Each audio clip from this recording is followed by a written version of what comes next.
صباح الفل يا بابا. صباح الفل يا حبيب بابا. بابا انا عايز اتجوز.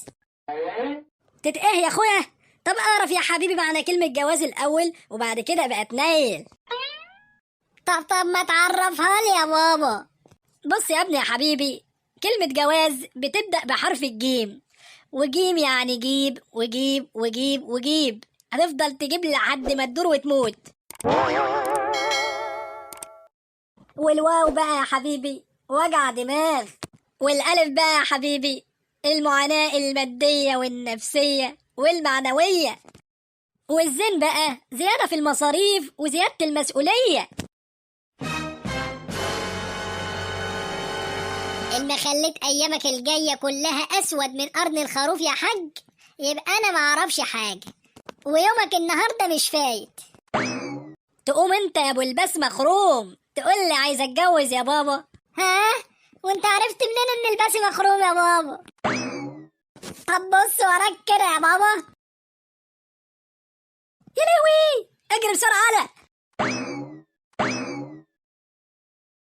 رجالة تخاف ما تختشيش.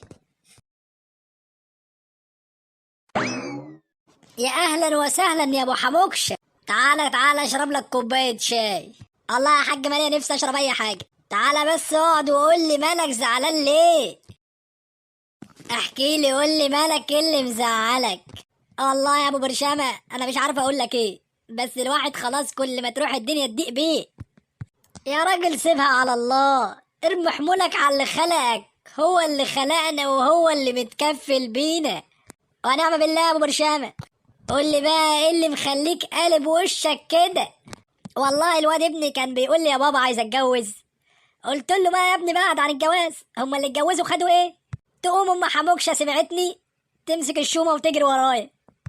يا سيدي ما تزعلش نفسك، حقها الوليه برضه، وبعدين هما كده عقلهم صغير بس قلبهم ابيض. وعايز اقول لك انا في البيت كلمتي بتمشي سيف، كل حاجه بتتعمل وتجيني لحد عندي وانا قاعد.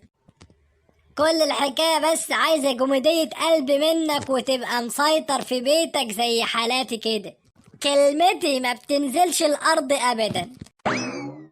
يا بابا تعالى كلم امي. عايزه ايه امك يا ابني؟ بتقول لك تعالى علشان انت اللي عليك الدور تغسل المواعين. الله يخرب بيت امك فضحتني، انا لسه بكلم الراجل عن صوالاتي وجولاتي في البيت. ضحكتني يا حاج، عمال تقول لي مسيطر وعامل راجل في بيتك. روح يا حاج اسمع الكلام واغسل المواعين. انا ماشي قدامك يا بابا. صدقني يا حاج دي اول مرة تحصل ان انا اغسل المواعين، اما اروح بقى قبل ما اتأخر عليها احسن ما ادخلش البيت. صعبت عليا والله يا حاج.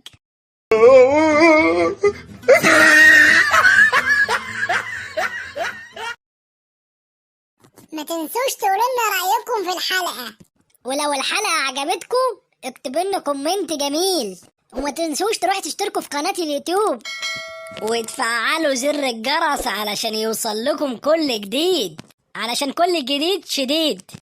وانا حابة اقول لكم ان احنا بنحبكم قوي.